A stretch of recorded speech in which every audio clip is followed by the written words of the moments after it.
ngomong-ngomong mengenai capek, lelah, dan banyak gejala-gejala yang lain, kita akan bahas mengenai cepat lelah dan juga kurang darah. Ada orang bilang darah rendah dalam acara talk show kesehatan nomor 1 di Indonesia, Ayo Hidup Sehat.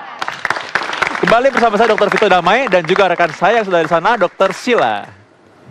Ya, sekarang saya sudah bersama Dr. Ari Fahrial, spesialis penyakit dalam, dan juga ada Dr. Johan, spesialis saraf. Dan kita akan ngebahas lebih detailnya lagi ya dok, mengenai cepat lelah dan apa sih hubungannya dengan saraf. Soalnya ada yang bilang tuh cepat lelah itu kadang-kadang harus dipijit nih. Mungkin kalau dipijit tuh agak hilang apa pegel-pegelnya. Sebenarnya hubungannya tuh apa sih dok sama saraf? Iya. Terlebih dahulu kita juga nanti akan dibicarakan para dokter penyakit dalam, Dr. Ari. Tapi intinya terjadinya kelemahan itu atau anemia dan hipotensi menyebabkan lemah, itu kemungkinan anemia itu nanti jelas sama Dr. Ari, kekurangan defisiensi Fe, kekurangan asam folat, dan banyak yang lain nanti diterang Dr. Ari. Terus kalau yang dari hipotensi atau tensi rendah itu biasanya karena dia kurang olahraganya atau ada kelainan dari gangguan jantung dan juga ada gangguan dari ginjal juga sehingga menyebabkan di saraf listriknya terganggu. Oke. Kalau dari Dokter Ari sendiri, Dokter Ari nih kayaknya mungkin banyak tadi yang disebutkan Dokter Ari ya. Pertama tadi kan gejalanya itu pasien lemes ya tadi ya, lemas, lemah ya. Nah, memang gejala lemes itu tuh bisa macam-macam. Artinya secara psikis orang bisa aja, aduh tadi nih karena kuliah bete gue lemes gitu. Itu mungkin belum tentu juga lemes karena dia nggak suka sama kuliahnya satu. Tapi juga lemes bisa karena suatu proses penyakit. Apalagi tadi berhubungan cepet capek misalnya. Nah cepet capek ini kita mesti lihat juga cepet capek ini karena faktor psikis atau memang misalnya dia biasanya nggak apa-apa tuh, misalnya jalan pagi 15 menit setengah jam. Tapi kok sekarang jadi lemes misalnya nggak kuat. Nah, jadi ada faktor-faktornya memang. Tadi udah mulai dibuka, apakah ini kurang darah misalnya. Di masyarakat itu istilah kurang darah ini bisa macam-macam. Jadi kurang darah disangkanya nih anemia misalnya kita bilang tadi kurang darah. Atau tekanan darah rendah dibilangnya juga kurang darah juga. Nah ini memang yang harus benar-benar diketahui oleh masyarakat. Ada dua hal yang dua-duanya sama darah. Yang satu kurang darah karena Hb kita rendah jadi anemia. Yang satu lagi tadi itu memang tekanan darah kita itu rendah. Jadi tensinya itu rendah. Tadi dokter Akbar udah mulai nyinggung tadi ya, dokter Johan tadi udah mulai nyinggung. Nah tapi memang pentingnya kalau memang lemesnya itu kadang-kadang lemes itu seluruh badan gitu loh. Jadi dia lagi aktivitas nggak kuat sama sekali. Atau tadi misalnya lemesnya sebelah. Nah ini tadi nih urusannya dokter Johan nih. Kalau tiba-tiba lagi aktivitas lemes sebelah. Tapi kalau yang tadi secara keseluruhan lemes yang tadi memang kita tidak kuat jadi cepat capek itu jangan-jangan memang apakah memang Hb kita yang rendah, anemia. Terutama memang pada para ibu-ibu yang masih menstruasi ya, itu berhubungan dengan jangan-jangan memang mungkin karena sering menstruasi, artinya menstruasinya terlalu panjang atau jumlah menstruasinya berlebihan akhirnya menjadi pucat. Atau bisa juga ini penyakit-penyakit yang berhubungan dengan ambeien. Nah, jadi dia nggak tahu tuh bahwa sebenarnya ada hemoroid, ya kan, ada hemoroid.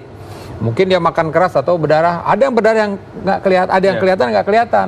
Nah, tahu-tahu dia pucat gitu. Ada beberapa pasien saya datang, tahu-tahu udah HB-nya udah 6 aja gitu. Dia nggak nyadar kan kalau lagi buang air, mungkin dia kan nggak lihat-lihat nggak diperhatiin, benar. Ada yang keluar juga di bawah ya. Iya, apalagi kan kalau sekarang modelnya kan langsung pencet aja, dia nggak lihat lagi. Saya nggak tahu apa nggak. Kita suka ngintip nggak tuh bagaimana proses kita jarang ya kan? Yang biarkan berlalu, biarlah berlalu dok kalau bisa bilang gitu. Itulah. Oke. Nah, ngomong-ngomong mengenai itu dalam masyarakat, Dokter Sheila, kayak masyarakat tuh banyak yang mereka pikir itu penyakit-penyakit adalah cara menghilangkan lelah, Dokter Sheila. Apa aja? Dan contohnya minum minuman berenergi. Jadi banyak banget ya dok ya, misalnya kalau misalnya ngerasa lelah sedikit, adalah minuman soda-soda atau minuman berenergi yang lagi hits zaman sekarang, itu biasanya kadang-kadang suka dikonsumsi berlebihan dok.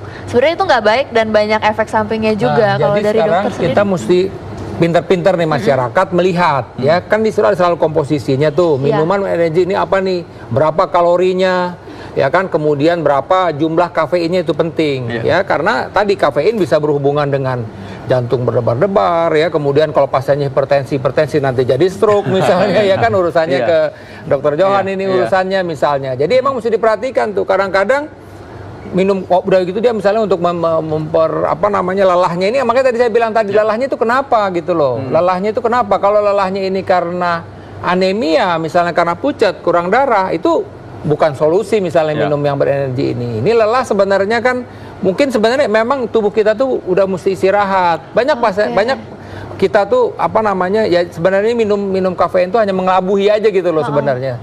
Karena saya selalu bilang pada berbagai kesempatan bahwa lelah itu jawabannya itu istirahat, tidur gitu loh. Jadi nggak bisa tuh cuma sebenarnya harus tidur ya, Dok. Betul. Dan jadi masyarakat harus perhatikan dulu apa isinya. Kemudian tadi kalau ini berhubungan dengan kafein, hati-hati tuh. Kafein bisa meningkatkan asam lambung, bisa meningkatkan tekanan darah. Jadi beberapa pasien-pasien ada yang botol-botol kafein minum kopi, akhirnya stroke. Ya berobat ke dokter Johan misalnya. Itu dia bahaya tuh ya. Nah, kalau untuk tanggapan dokter Johan sendiri nih, kalau misalnya banyak juga mitos-mitos dari masyarakat yang biasanya mengatakan bahwa iya nih badannya pegel-pegel, harus dipijit. Karena kalau misalnya dipijit itu otot-otot jadi renggang, jadi rileks, akhirnya hilang gitu pegel-pegelnya. Kalau menurut dokter Johan sendiri gimana? Iya, terima kasih ya. Jadi yang namanya pegel badan itu ada sesuatu. Kalau dari segi saraf itu dilihat apakah dia kekurangan kalium, yang bisa dehidrasi karena selama kerja mahasiswa karyawan kerja dia lupa minum sehari 2 liter atau 3 liter sehingga cairan kita masuk sehingga seimbang antara eritrosit darah merah dengan plasmanya itu seimbang. Nah pada waktu kita capek karena pembuluh darah kita itu kontriksi dari pembuluh darah itu kurang. Sehingga kan pembuluh darah itu berjalan, dia bergerak. Pada waktu itu dia kurang olahraganya apa tidak. Kebanyakan duduk lagi main komputer, lab ini duduk aja nggak bergerak tuh. Nah, seharusnya setengah jam atau 1 jam kita bangun, angkat jangan angkat meja ya. Kalau angkat meja nanti keberatan. Angkat buku atau apa olahraga ditaruh di atas atau diangkat di bawah sehingga kontriksi pembuluh darah berjalan sehingga menyebabkan tensi yang tadinya hipotensi jadi berjalan baik, kemudian akhirnya peredaran darah oksigen banyak beredar kemana-mana, tidak meningkatkan asam laktat di dalam pembuluh darah itu. Asam laktat itu menyebabkan pegel badannya. Nah, sebaiknya oksigen harus masuk. Nah, baik dok, ini terkait dengan tadi dokter udah singgung-singgung mengenai olahraga. Ada seorang olahragawan yang ingin bertanya di laman Facebook kita. Coba kita lihat apa pertanyaan dia.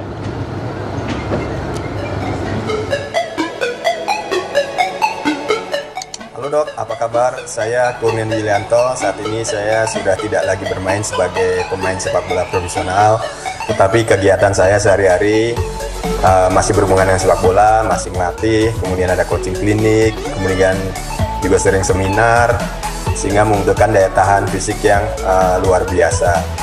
Nah, belum lagi ditambah dengan sering bolak-balik Malaysia Jakarta karena harus ngumpul dengan keluarga.